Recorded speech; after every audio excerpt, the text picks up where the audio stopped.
आजचं trade logic मी आज इथे शेअर करणार आहे. तर माझा ओपन केलेला चार्ट जो आहे तो बँक निफ्टीचा आहे आणि हा चार्ट मी इथे एक स्पॉट चार्ट लावलेला आहे. हा आहे तो स्पॉट चार्ट आहे आणि हा आहे तो प्रीमियम चार्ट आहे. तर मी यामध्ये कसे आज ट्रेड प्लॅन केलं होतं ते मी सांगणार आहे. तर हा 1 आवरवर लावलेला हा चार्ट आहे. मी याला 5 मिनिट टाइम फ्रेमवर शिफ्ट करते आणि आपण इथे बघूया की ही जी सकाळी जी मोठी रॅली झाली होती इथे अपसाईडला मुवमेंट जी झाली होती त्याच्यानंतर ही मुवमेंट काही जण पकडू शकले आणि काही जण नाही पकडू शकले.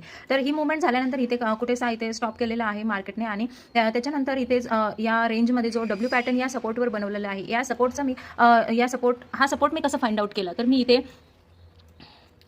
मी इथे जिथून आपली लास्ट लोअर स्विंग असेल तिथून जी रॅली झालेली आहे तिथून मी हा फिबोनाची इथे ड्रॉ केलेला आहे. त्याच्यानंतर मला ही लेवल सापडलेली आहे. ही लेवल आहे 0.23ची लेवल आहे ही आणि या लेवलवर इथे डब्ल्यू पॅटर्न क्रिएट झालेला आहे. या डब्ल्यू पॅटर्नच्या नंतर ही रेड कॅन्डल ही रेड कॅन्डल इथे रिट्रेसमेंट करून त्याच्यानंतर हा मूव्ह आलेला आहे. हा मूव्ह खूप छान आहे आणि याने लास्ट जो प्रिव्हियस जो स्विंग होता किंवा प्रिव्हियस जो हाय होता त्याला ब्रेक करून हा वरती गेलेला आहे. तर प्रीमियममध्ये सुद्धा खूप सुंदर इथं मुवमेंट झालेली आहे.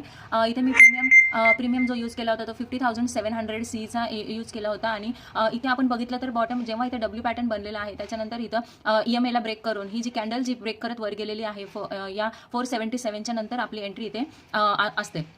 त्याच्यानंतर हा जो मूव्ह गेलेला आहे तो 657 पर्यंत गेलेला आहे. तुम्ही बघू शकता हा मूव्ह इथे 657 पर्यंत मूव्ह झालेला आहे आणि हा डब्ल्यू पॅटर्न सक्सेसफुली इथे ट्रेड झालेला आहे. थँक्यू.